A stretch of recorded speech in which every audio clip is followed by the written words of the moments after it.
Good afternoon, folks, and welcome to the Freed Family Pitch Competition. It's our very first competition with that name, which we adopted based on a generous grant from Billy Freed and his family. So thank you very much for that gift. My name is Louis Martins. I'm the director of the Herb Kelleher Entrepreneurship Center. It's my pleasure to welcome you all here today. The mission of the University of Texas at Austin is what starts here changes the world. We believe at the Herb Kelleher Entrepreneurship Center that there are very few ways to have as much change in the world as we see in the positive direction that isn't driven by entrepreneurs. So we believe that entrepreneurship is at the heart of positive change in the world. So we've hijacked the tagline a little bit to what starts up here changes the world, as far as we are concerned. In light of that, I just want to kind of highlight that the mission of the Herb Kelleher Entrepreneurship Center is to empower, encourage, inspire our students to pursue entrepreneurship in everything they do, and in particular as founders of new businesses, which are the economic engine of our economy. As part of our efforts to empower entrepreneurship, we've run an undergraduate pitch competition for several years under the title Disrupt Texas. And we chose that intentionally because we are impressed by the passion that we see from our students for creating world-changing ideas and bringing them to the market. About a year ago, I had the chance to meet with Mr. Freed, and he talked about his passion for entrepreneurship and encouraging that at UT. So instead of me summarizing what he said, I'd like to invite him to talk about why he decided to support us with this very generous gift.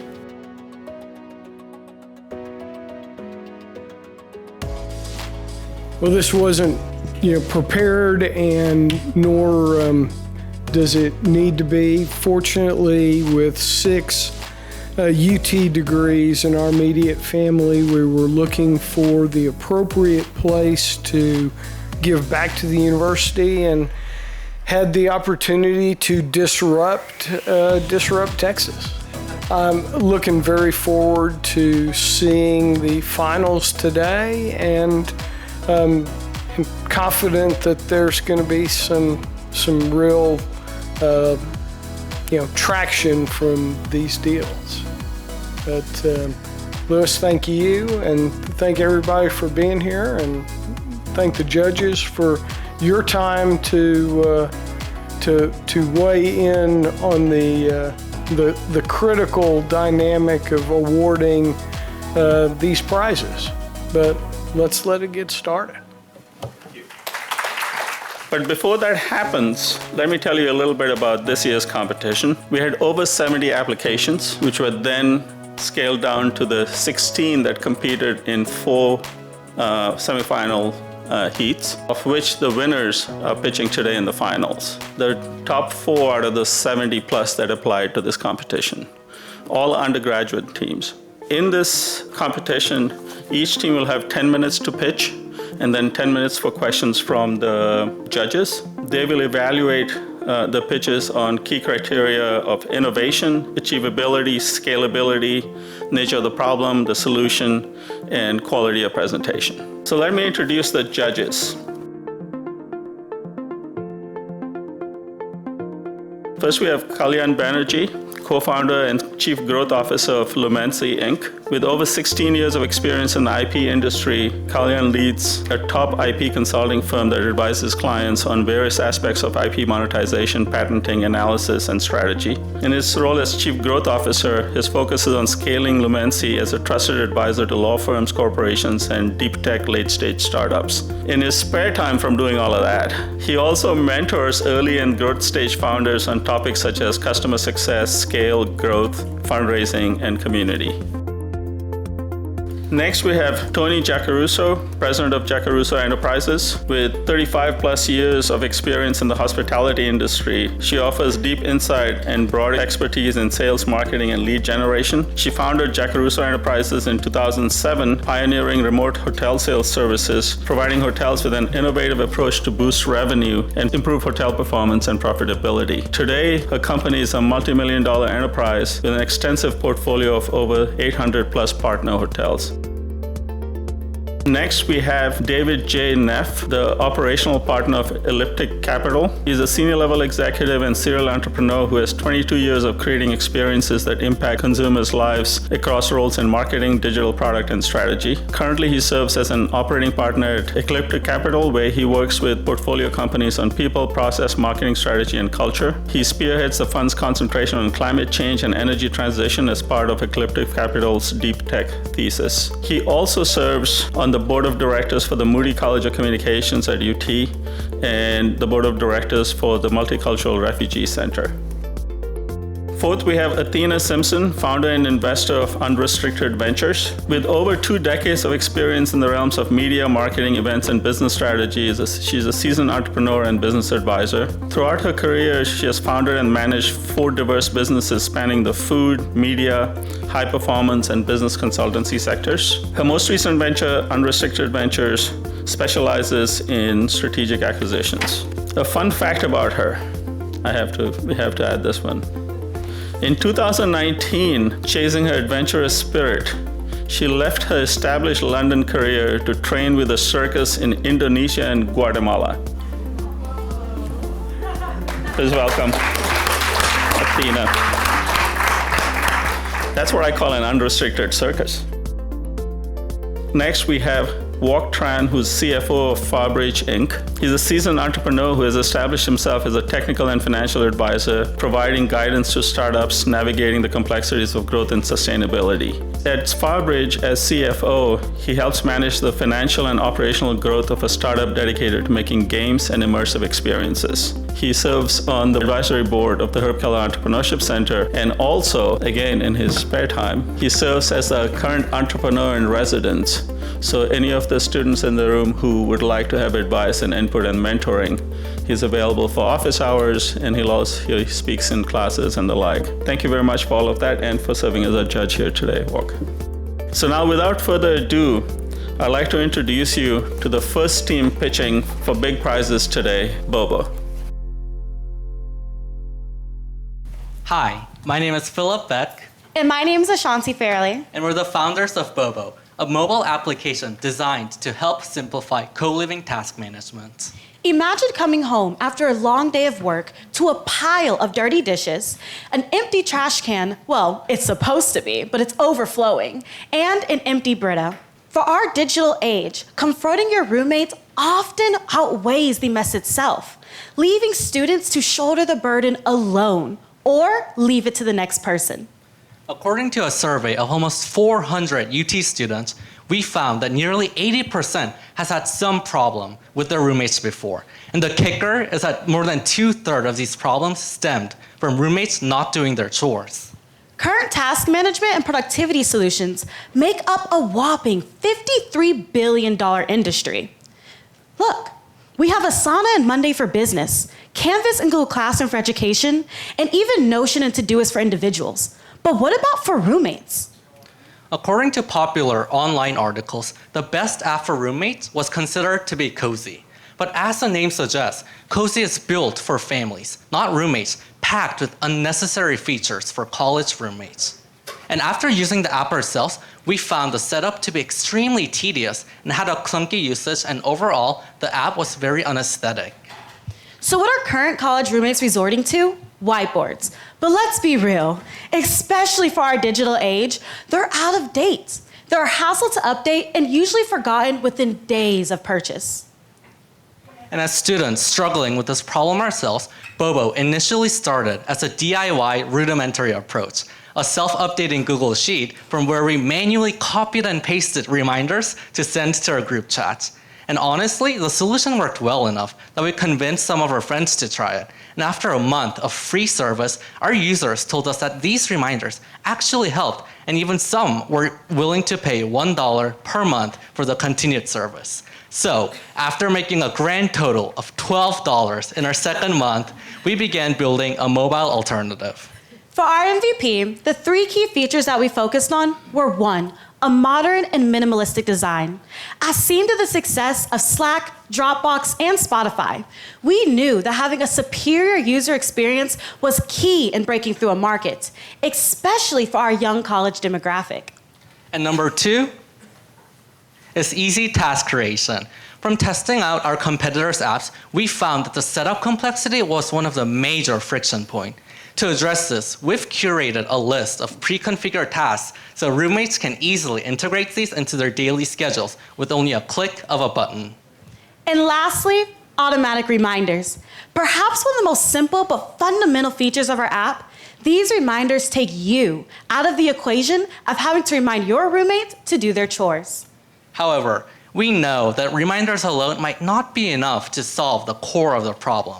And that's why we're currently developing a shared pet system where roommates collectively take care of a customizable and adorable pet. Fail to keep up with chores, the pet's health declines, getting sick and sad. But on the flip side, when chores are consistently managed, the pet thrives and levels up, unlocking collective rewards for all the roommates. This ensures not only individual responsibility, but also teamwork and collaboration, making the living space fun and responsible. Despite the continuous growth in the $258 billion co-living industry, with new apartments being built almost every single day, the true essence of co-living is often overlooked: the human-to-human connection. This is why Bobo stands in the perfect position to not just foster a fun, but responsible living environment for the 19 million college students across the US. But our vision extends beyond college campuses. As the cost of living in the US continues to rise, 87 million young adults, that's a quarter of all US renters, are in co-living arrangements. This is the perfect audience for Bobo. But why stop there? As traditional gender norms continue to evolve, Bobo has the potential to improve existing family calendars and improve the way families distribute their chores. 123 million families. We are not just redesigning traditional roommate experiences, but we're aiming to redefine how household dynamics are held all over the US. Now, this wouldn't be a pitch without a revenue model, right? With our core audience of college students and young adults, our app is uniquely positioned to provide event-based tasks and offers. For example, imagine it's finals week, a time when stress is high. A special task appears suggesting, take a 15-minute break, sponsored by Headspace. Upon completion, students are awarded with a discount on a Headspace subscription, promoting not only wellness, but also brand engagement and awareness. Now, with a conservative 1% market share and a very conservative CPM of $4, our app could potentially bring in $116,000 monthly from each of these partnerships. Second is our AI-powered smart product recommendations.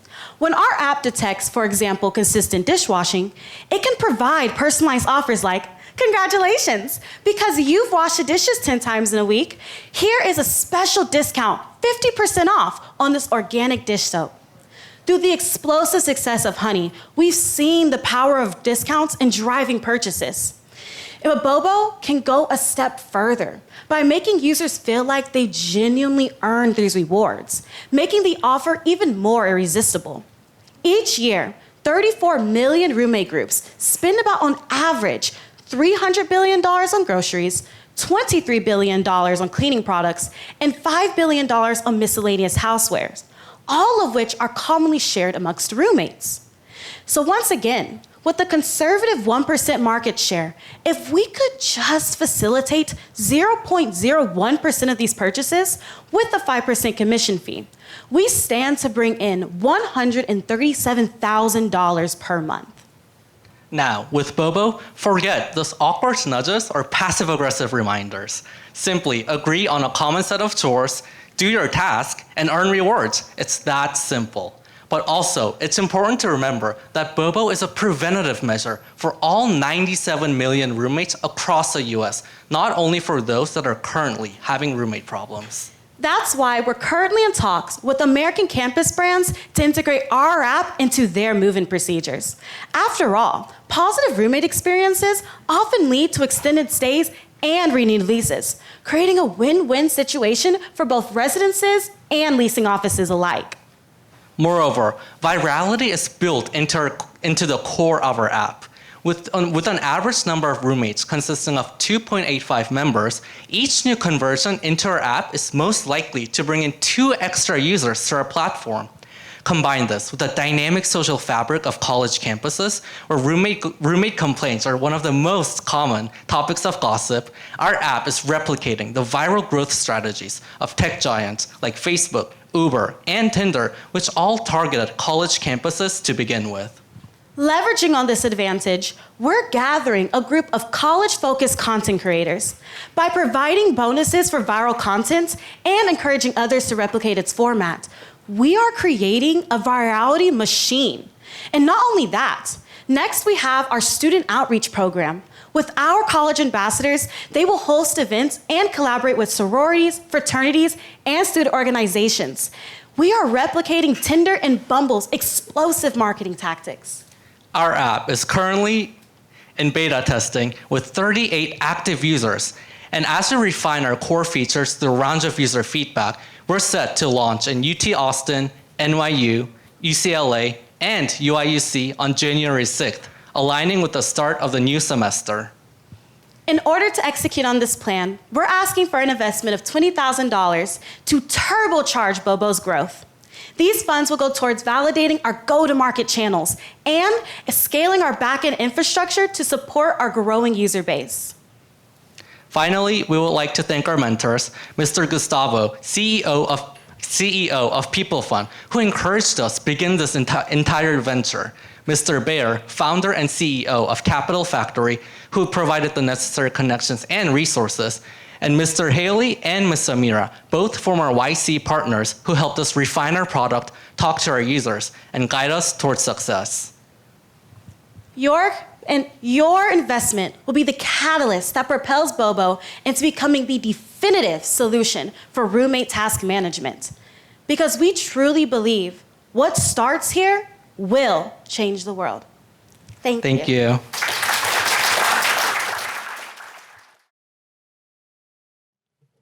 Hi everyone, my name is Shrikar Sadhu, and I'm the CEO and co-founder of Sensibet Tech. Hi, my name is Sam Preston. I'm CTO and co-founder of Sensibet Tech. Let's get started. So let's talk about Rosalie Cunningham. Rosalie Cunningham died of something that was preventable. Guess what that was? Pressure ulcers. She was paralyzed from the waist down, which led her to become bedridden. And because of this, she was susceptible to pressure ulcers due to the fact that nurses were not able to take care of her. Within hospitals currently, there's a lot of understaffment, which causes people to not be able to take care of patients. As we see, this is a multifaceted problem. I became close to the situation when I heard my older sister expressing her grievances as a resident and a nursing student. So as a nursing student, she was doing clinical trials where they were understaffed, overworked, and completely stressed out. On top of that, now as a registered nurse in Dallas, Texas, she's experiencing these same issues and unable to take care of her patients.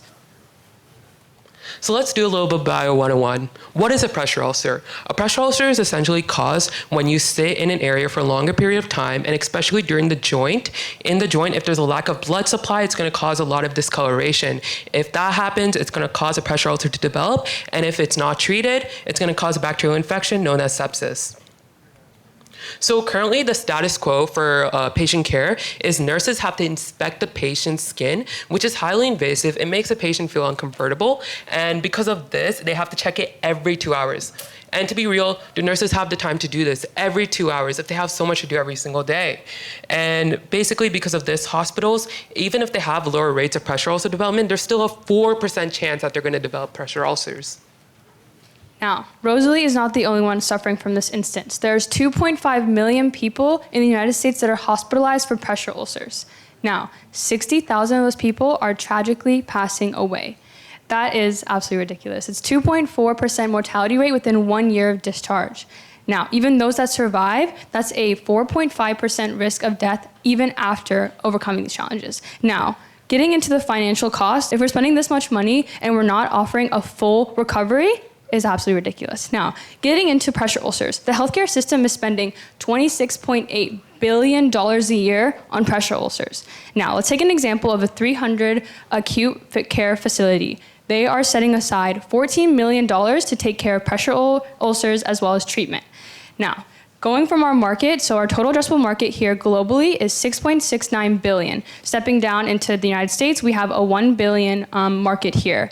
Now, for our serviceable market, attainable market in Texas, that's 24 million.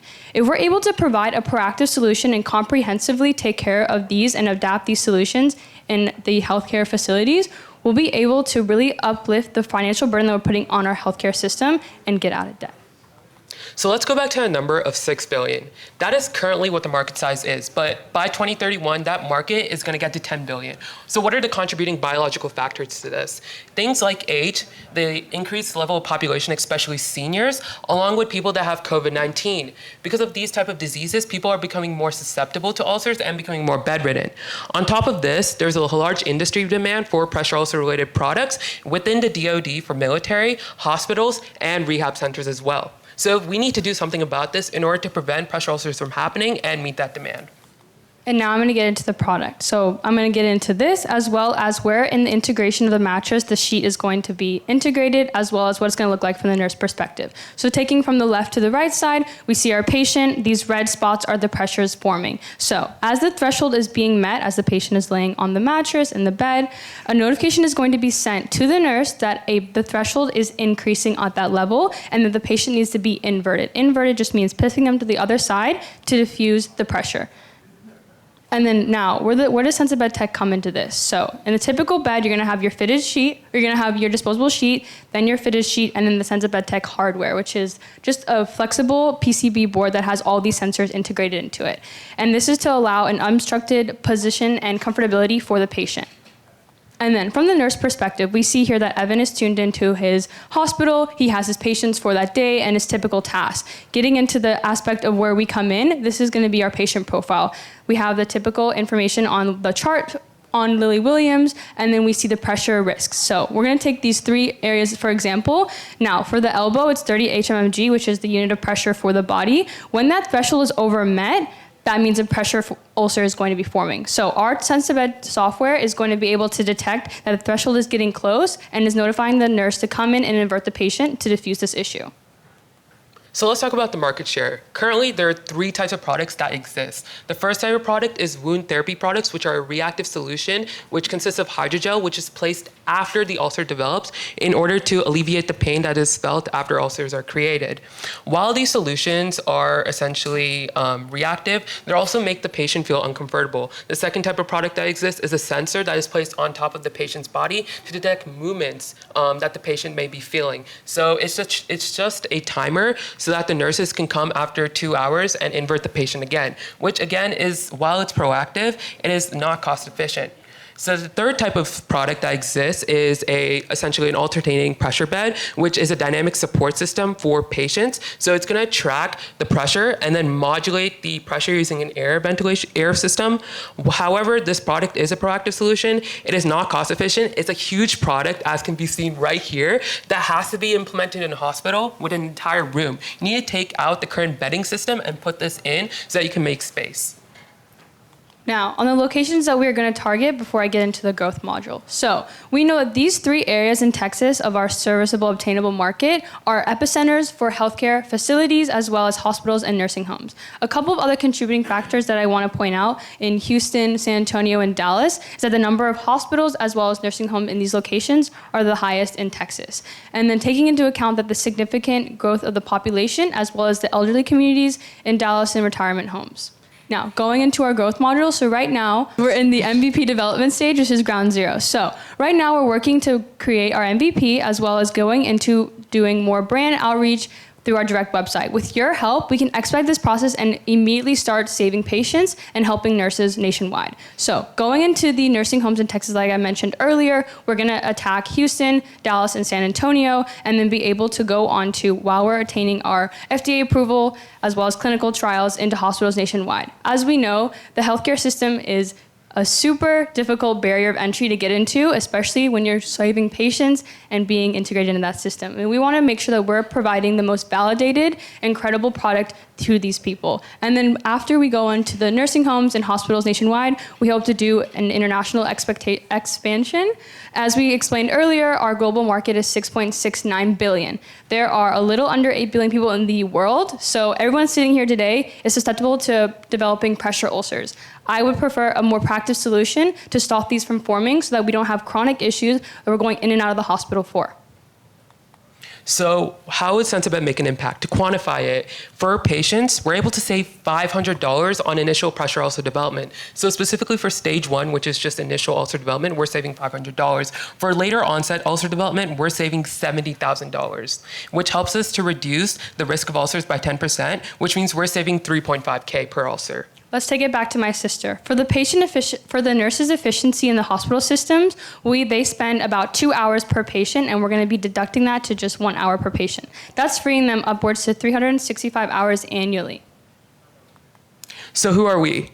Sam and I are both biomedical engineering majors with minors in business, where we're trying to combine both our healthcare knowledge with the business knowledge and basically sell a product. We both have loved ones that have been on both sides of this problem, which is why we want to create a solution for this. We're essentially bridging both the hardware and the software in order to create a product that's able to prevent ulcers and make an impact in telemedicine, so we're able to track biodata. We wouldn't be here without the help of our advisors. So we have 3 faculty members as well as 3 student orgs on campus. So first we have Ruben Cantu, who's working with us on the entrepreneurship side and has offered so much immense help and support, as well as one of our professors, Dr. Dan Peary, in the BME department that has really led us to understand more of the product development and hardware side, as well as Alaukik, who is helping with us in terms of the Houston outreach as a medical student in BME. And then of course we have our student engineers as well that are helping us develop this product. We have Texas Engineering World Health, where we're going into these clinical settings and asking hospitals and doing more customer research daily, as well as Texas Momentum, where we're having a partnership on the engineers and hardware team, really being able to develop the high quality product at this certain age. And then finally, Texas Venture Strategy, which is Sandbox, where we really have a community of entrepreneurs that allow us to have opportunities like this are well known to us. With this product, we're essentially revolutionizing what it means to track pressure ulcers, create a product that's going to save millions of lives, and create an innovative solution that's both proactive and preventable. Thank you so much. Thank you so much. Hi, my name is Angelica Sharma. I'm a computer science and pre-medical student here at UT Austin, and my startup is called STEM Kids, where we are leading our future generation in STEM. Today, we live in an incredibly technologically dependent society. Everywhere around us, there are computers, phones, all sorts of devices, yet most of us do not know how these technologies actually work. For example, have you ever asked yourself or questioned how a computer actually works, or what's inside of a computer? Or what about the screens you see every day? How does the code interact with the hardware to produce that meaningful output you see? And finally, are there ways we can use all of these advanced technologies and apply it to other fields that desperately need it, such as medicine? And while some of us may be able to answer some of these questions, a lot of us can't. And the problem lies in our education system. Unfortunately, today, when students first learn about computer science in schools, they're just taken straight to the computer to learn to code without actually developing a deep understanding of how the system works. And I actually experienced this firsthand when I was first learning to code in high school, and it was really frustrating.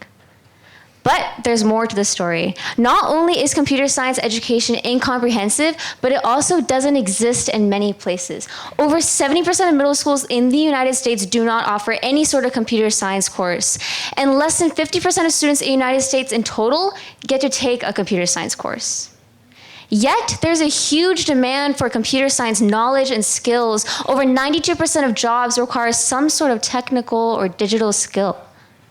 So, I started STEM Kids to close this gap, to make comprehensive computer science education accessible to as many students as possible, while also making students more competitive in the job market. So we accomplished this by teaching kids 10 years and above about advanced robotics and programming. And so basically, at the end of our programs, the kids get to build, code, and take home their very own robot, which you can see in the bottom left picture over there, the 2 robots. It's really cute. But I do want to emphasize the age group. Why 10 years and above? Well, a lot of computer science programs actually focus on older age groups like high school students, college students, but I strongly believe that computer science can and should be introduced to kids earlier on, especially in middle school when they're first developing their skills and interests. And I was actually inspired by my brother because when I was first learning to code in high school, my brother was a 6th grader and I was introducing some of the concepts to him and he was picking up on them really quickly. So that's when I thought, if my brother can learn these things, then what's stopping other middle school students from learning them as well? And so that's when I realized it's not necessarily what we teach these students, but how we teach the students that matters. And so at STEM Kids, we introduce computer science to kids through both a software and a hardware perspective, and then we integrate the two, and we focus on learning by doing. So currently we have 2 summer camps for students. We split them into software and hardware camps, and they're both 4 days long. In our software camps, that's when students first learn about computers, what's inside of a computer, how does it work, and then they learn how to program in Python, which is a popular high-level programming language. And then once they build those programming fundamentals, then they apply that in our hardware camps and they see their code come to life through robotics. And so that's when the students build and program their own robot in a different programming language, this time C++, which is more advanced. And I want to focus on the learning by doing aspect of all this. The students truly learn by doing. Every concept we introduce, they implement themselves. They write every algorithm by themselves. They build the robot by themselves. It's a very interactive and engaging experience. So why are we unique? There are plenty of STEM programs out there. Well, first off, we are student-led, and that is because students are at the forefront of innovation. It is our students that are learning the most recent advancements in technology, and so we hire from the best of the best, including undergrads right here from UT Computer Science. Second, we build actual robots. A lot of STEM programs teach students how to build Lego bots, which are just simple robots you can put building blocks together, but it's not very reflective of advanced robotics at all. So we build actual robots with screws, screwdrivers, and like sensors, and we actually code a microcontroller called an Arduino. And finally, we are advanced. All the curriculums I've done myself from scratch. I've written them all based on what I've learned in high school and what I'm learning right here in UT Computer Science, which is a top 10 computer science program in the nation. But it's not just the fact that we're teaching that matters, quality matters to us. We've gotten 5 stars from every student and parent that's gone through our program last year, and we want to continue that reputation. But quality starts with our teachers. Our teachers go through an extensive interview and application process, and we specifically select teachers that are passionate, that are hardworking, and that are compassionate. We care about our students. So where did this all begin? Where are our roots? Well, it actually started back in the pandemic in 2021. That's when I first realized this gap in computer science education, which was further exacerbated due to the pandemic. And so that's when I first taught online workshops to kids in Katy ISD, my school district at the time.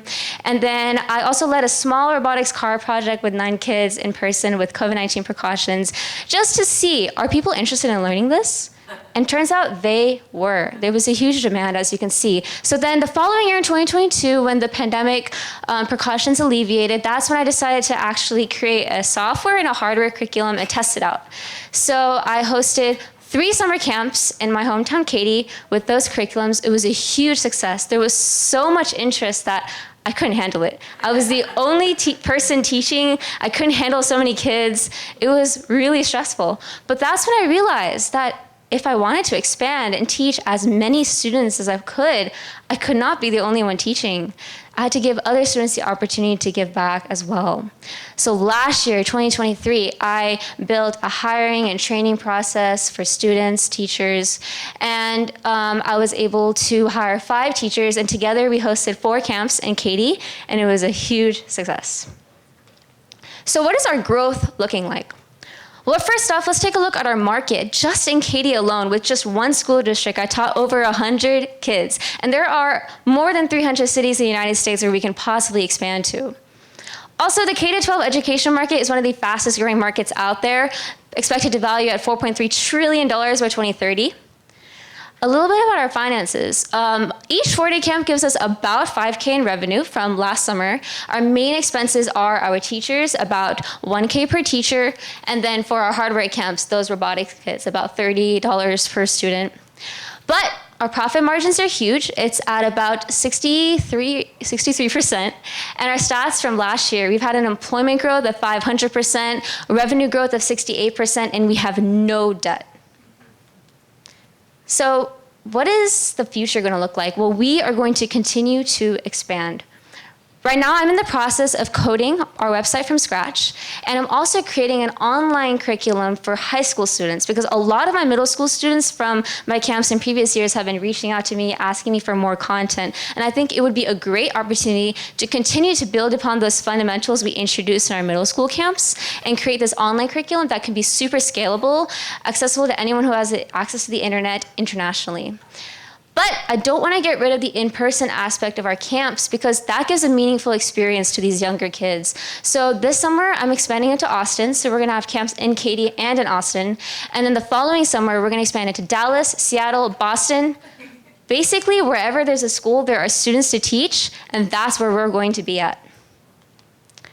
Obviously, this is a huge feat in itself, but we are committed. All investments are going to go towards buying robotics kits for inventory, because currently I ordered them right before students register. I'm also going to use the investment to buy a website domain, financing teacher training so we can train teachers in advance before students start enrolling.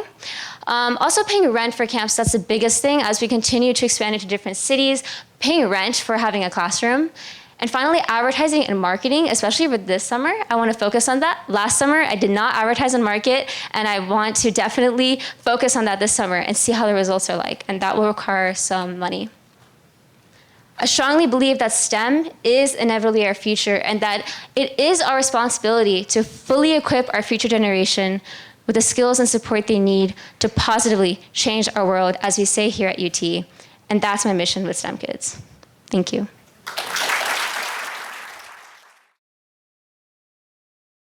Hello everyone, my name is Melody Geiger and I am the CEO of Merge Conflict. My name is Will Swords and I'm the COO. And I'm Joseph Horak, the CCO. Merge Conflict is an indie game studio that is focused on centering marginalized perspectives and environmental awareness. And we're here today to tell you something a little radical. There aren't enough games. We'd like you to meet Sarah. Sarah needed an escape during the pandemic, so she turned towards gaming. Sarah doesn't like a lot of the violent or complex in nature games. Sarah wanted something that made her feel safe and comfortable, where she felt represented in the content that she was engaging with. She turned towards Steam, which is the world's largest online gaming platform. And as she was browsing the 160,000 titles that are available, she found less than 700 that were what we would call cozy. And this is to say that the cozy supply isn't meeting the demand of gamers like Sarah. But before I get too far into it, what is a cozy game? So cozy games can simply be described as games with meaningful, positive philosophy for driving meaningful change in the world. You can think of it as kind of the antithesis to your violent, Call of Duty, first-person shooters, stuff like that. These are more welcoming environments for the player to inhabit. And when we look at who these cozy gamers are, we see that it's mostly millennial and Gen Z women, and there's been this huge growth in this market over the pandemic. As you can see with the Nintendo Switch console sale percentages from 2020 to 2021, there's that slight growth in men and a huge leap in female consumers. And at this point, we've reached around a 50-50 share for the Nintendo Switch between the two groups, where on other consoles we see closer to a 70-30. And let's take a look at some numbers so you can understand the size of our audience. There are 3.3 billion gamers in the world. And of those 3 billion gamers, there are around 15 million cozy gamers on Steam. And we can see that with the most successful cozy game on Steam, Stardew Valley. Generally, cozy games average around $100,000 in revenue, with upwards of up to $1 million in revenue, which we have proven with publicly accessible data from our competitors. And we've talked cozy, but why environmentalism? There's a huge trend in the games industry showing an increase in developer initiatives that pertain to environmentalism. Here we can see just a few of the initiatives that are allowing developers access to metrics, funding, community, and education in the environmental space. These are being headed not only by individuals, but large corporations like Microsoft and Sony. The goal of these initiatives is to educate developers on accurate representation and building games sustainably, most notably in terms of energy consumption. And we can see all the hard work the industry is doing trickling over to consumers in the forms of festivals that curate games containing positive eco-messaging and that inspire climate action. So what are we doing to solve Sarah's conflict? Well, here at Merge Conflict, we are assembling a wide range of developers from different backgrounds in order to create games that empower marginalized people like Sarah to see themselves represented in the content that they engage with. Next, we want to stress that we are not an edutainment company, but rather we focus on themes of environmental awareness through dispelling the eco-anxiety that people face due to the climate crisis, most notably through impactful narratives. And lastly, we're targeting this growing cozy audience that focuses on themes of safety, comfort, and empathy. Our mission at Merge Conflict is making games that make the world a better place. And you might be asking yourself, why games in the first place? So there's proven research that shows the positive mental health benefits for players, as seen through the pandemic, where millions turn to gaming as a way to connect with one another. Next, the games industry is the largest entertainment industry in the world, and historically has been a male-dominated field. Just like in movies and TV shows, people need to see themselves represented in the content that they engage with. And lastly, if any of you all have children in the audience, then you know that games are a powerful agent for active learning.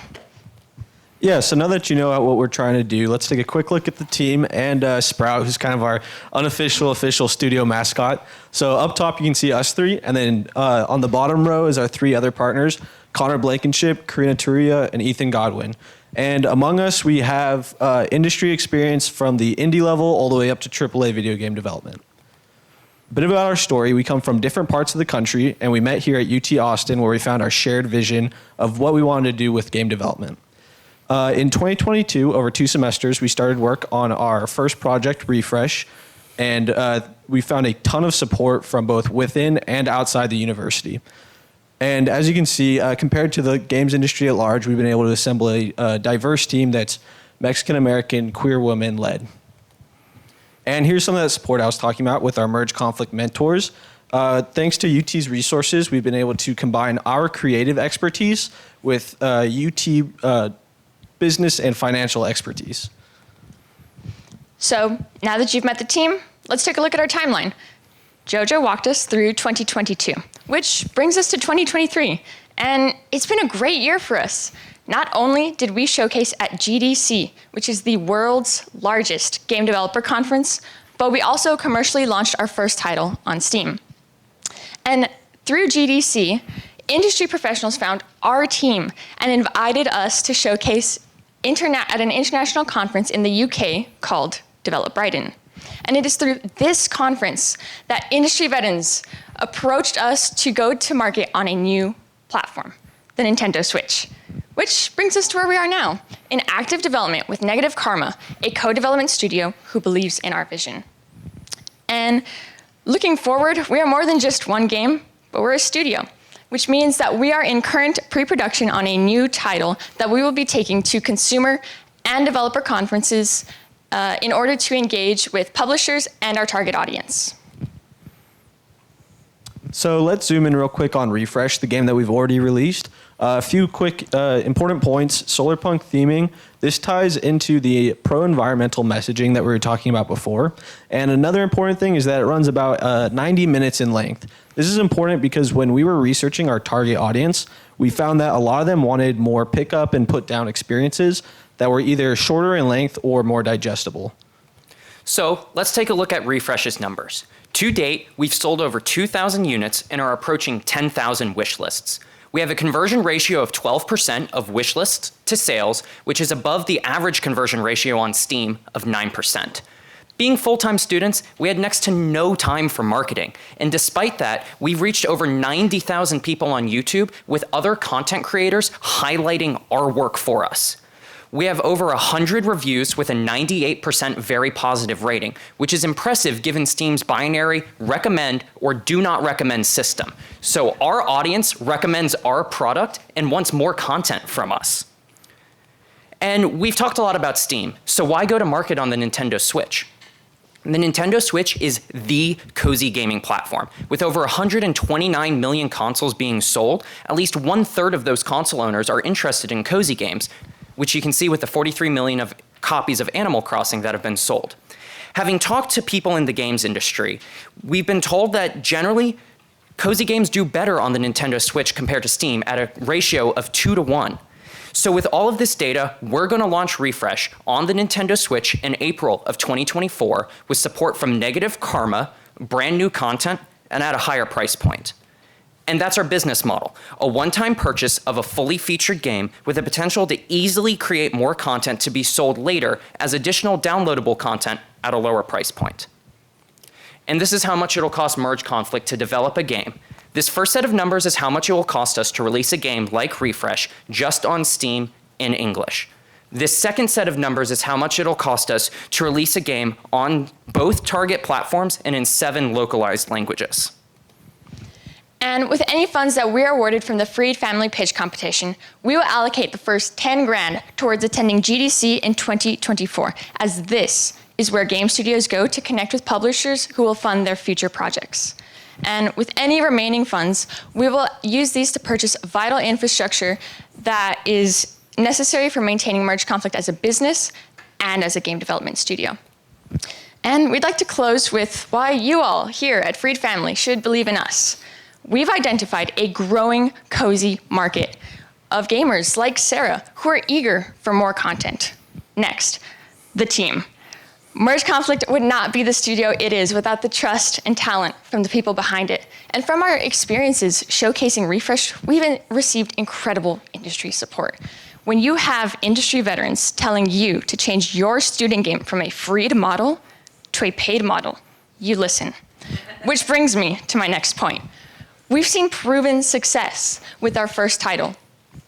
Despite being full-time students and having next to no marketing, we're in the top 40% of highest grossing indie games on Steam. And with all of y'all's support, we're excited to break into the top 10%. So from all of us here at Merge Conflict and Sprout, we thank you and open the floor to questions. So now comes the hard part, deliberations. So at this point, I'm going to ask our director, Dr. Lewis Martins, and all of the judges to head on over across the hall to start trying to make the hard decision of who our winner today is going to be. In the meantime, I want to involve you guys as an audience a little bit in the rest of the afternoon. So you'll actually get to vote for your favorite founder today, and whoever gets the highest amount of votes is going to get an extra $100. Well, folks, now for the part that this was all about to begin with, which is to award prizes to people based on how the judges rank them. But let me start off with the first winner of the third prize, and that's Sensibed Tech.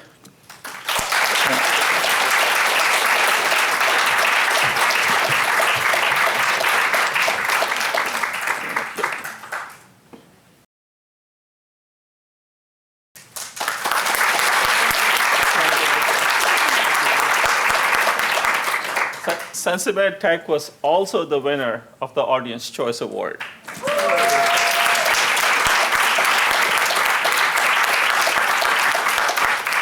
The second third place winner in their first pitch competition is Merge Conflict.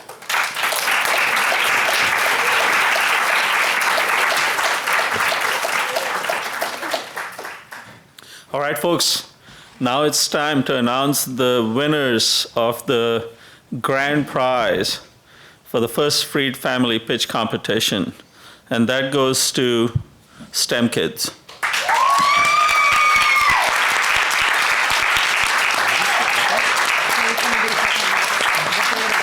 And then the second place prize goes to Bobo.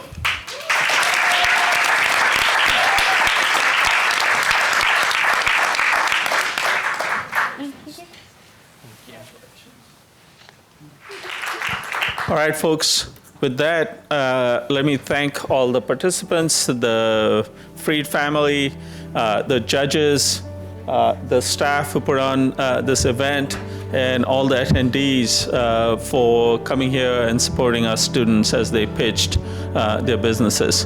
I hope you'll join me in wishing them all luck in taking their business to the next level with the resources that they've gotten in this competition. And please join us outside for reception.